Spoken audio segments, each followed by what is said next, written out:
नमस्कार, मैं हूं रविकांत। स्वागत है आप सबका। ऑपरेशन सिंदूर, इस ऑपरेशन को जो भारतीय सेनाओं ने किया पाकिस्तान के ऊपर, उसको हर भारतीय को समझना चाहिए और गर्व भी करना चाहिए कि हमारी भारतीय सेनाओं ने किस जाबाजी से इस कार्य को अंजाम दिया। और अभी तक दुनिया के इतिहास में, जब से इतिहास लिखा जा रहा है, इतनी संक्षिप्त अवधि में इतना छोटा संघर्ष, और उस संघर्ष में कोई देश घुटनों पर आ जाए, ये ऐसा पहली बार हुआ। अब अगर इतिहास को खंगाला जाए तो आमतौर पर ऐसे दृश्य नहीं दिखाई देते। आप सोचिए, 4 दिन में कोई देश घुटनों पर आ जाए, तो इसमें अपने देश की रणनीति क्या रही होगी, सेनाओं ने वो कौन सा रण कौशल दिखाया होगा, किस रणनीति के साथ काम किया होगा, ये समझने वाली बात है। और ये ऐसा संघर्ष था जो युद्ध न होते हुए भी युद्ध के समान था। और इसमें सेना के तीनों अंगों ने भाग लिया और अपने अपने स्तर से और पूरी योग्यता के साथ, पूरी क्षमता के साथ जवाब दिया। एक तरफ तो इंडियन नेवी ने अरब सागर को लॉक कर दिया, बिल्कुल पाकिस्तान की कुछ नहीं चली। दूसरी तरफ जो हमारी एयरफोर्स है, उसने सैटेलाइट के माध्यम से, आप सोचिए इसरो ने कितना बड़ा काम किया है। इसरो ने तो सारी रणनीति को पल भर में तैयार कर दिया, वो मंच तैयार कर दिया जिस पर सेना को केवल भाग लेना था, अपने कौशल को दिखाना था, और सेना ने वो किया। आप ये समझ लीजिए कि जो पहलगाम घटना के बाद जो 2 हफ्ते का समय भारतीय सेना ने लिया, वो रणनीतियाँ उन 2 हफ्तों में आप समझिए कि पूरे पाकिस्तान के चप्पे चप्पे, एक एक इंच की रेकी कर ली गई सैटेलाइट के माध्यम से। सभी सैटेलाइट के मुंह जो थे वो पाकिस्तान के ऊपर कर दिए गए, और हर एक गतिविधि को पिन पॉइंट पर ऑब्जर्व किया गया, देखा गया, समझा गया उसे, और तब उस रणनीति को बनाया गया कैसे क्या करना है। और इसमें अनुशासन सबसे बड़ी चीज़ है। हमारी सेना का अनुशासन दुनिया में सर्वश्रेष्ठ है। ऐसा अनुशासन आपको बिरले ही कहीं देखने को मिलेगा, जो सैन्य अनुशासन हमारी सेना में है। और एक अनुशासन के साथ, एक निर्देश के साथ जो सेना को निर्देश दिया गया, उस निर्देश के अनुसार सेना ने काम किया, और उस चप्पे चप्पे की निगरानी के अनुसार उन 2 हफ्तों में हर एक टारगेट को लॉक किया गया, देखा गया कि हाँ हमें क्या करना है। और सब कुछ तय हो जाने के बाद मात्र 4 दिन में हमारी एयरफोर्स ने वो कमाल दिखा दिया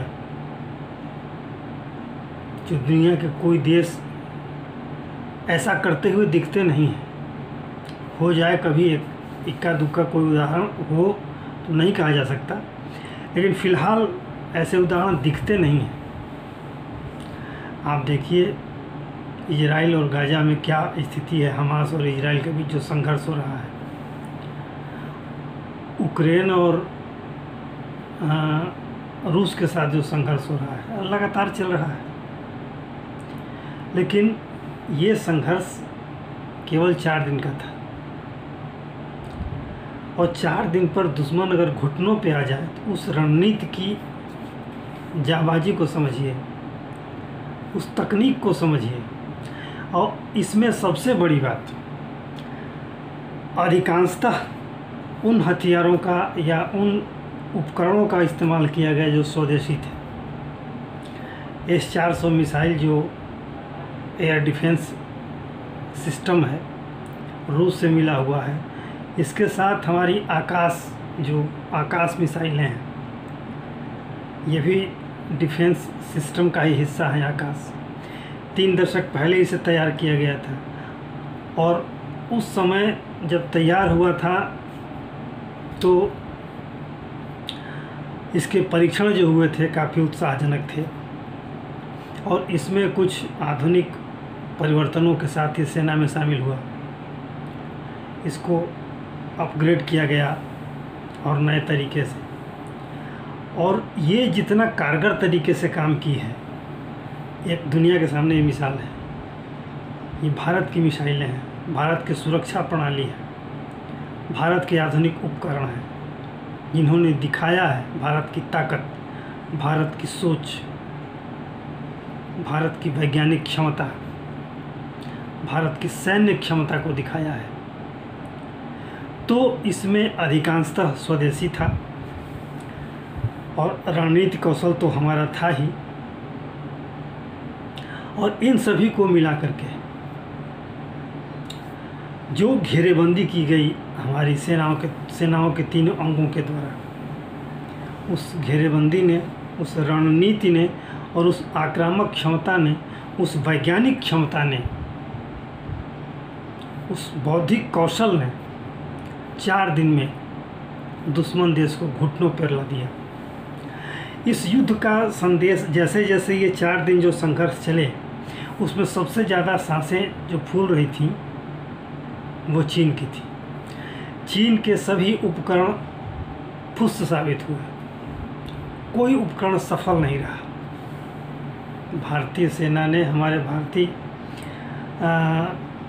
जो युद्ध सामग्री है उसके सामने चाइनीज़ सामग्री कुछ नहीं थी। भारत की जो ड्रोन प्रणाली है और चीन की जो ड्रोन प्रणाली है, चीन की जो एयर डिफेंस प्रणाली है, वो बिल्कुल फुसफुसिया पटाखे की तरह साबित हुई। अब इससे चीन का हथियार बाजार में चीन की जो भद्द पिटी है, अब चीन के जितने सैन्य उपकरण हैं वो तो सबके दुनिया के सामने आ गए। भारत ने कैसे उनकी मिट्टी पलीत की। अब चीन के सामने चीन को अपना मुंह छुपाना पड़ रहा है। सबसे ज़्यादा शर्मिंदगी तो चीन को हो रही है अपने हथियारों को लेकर के, कि हमारे हथियार कैसे पिद्दी साबित हो गए। चीन ये समझ रहा होगा, और अब अगर थोड़ी सी बुद्धिमत्ता उसके अंदर होगी तो भारत के कौशल को समझ करके वो दुस्साहस नहीं करेगा जो अब तक करता आया है चीन। तो भारत ने सबक सिखाया पाकिस्तान को, और सबक सीखा किसने? चीन ने, या और दुनिया ने देखा इस कौशल को, इस वैज्ञानिक क्षमता को, इस सैन्य क्षमता को, इस सैन्य अनुशासन को देखा भी, महसूस भी किया। कहा तो ये भी जा रहा है कि सरगोधा के पास जो भारत ने हमला किया अपनी ब्रह्मोस से, उसमें उस एयरबेस को तो तबाह किया ही, कुछ सैन्य फाइटर जेट भी थे जो तबाह हुए, और उसी के आसपास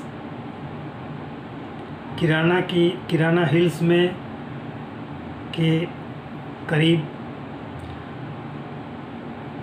पाकिस्तान का जो परमाणु बेस भी था, शायद उसे भी नुकसान पहुंचा है। हालांकि इसकी स्वीकारोक्ति पाकिस्तान ने नहीं की है आधिकारिक रूप से, और जो पत्रकार वार्ता थी उसमें भारत ने भी इसे स्वीकार नहीं किया है। लेकिन हालांकि जब तक इसके स्पष्ट नहीं प्रमाण मिल जाते तब तक कुछ भी कहना उचित नहीं होगा। लेकिन ये चर्चा है इसके संदर्भ में कि संभवतः वो ठिकाने भी उन पर कुछ आंशिक असर हुआ है। अब जो भी हो, लेकिन भारत के रण कौशल ने तो कमाल कर दिया, पूरी दुनिया ने देखा।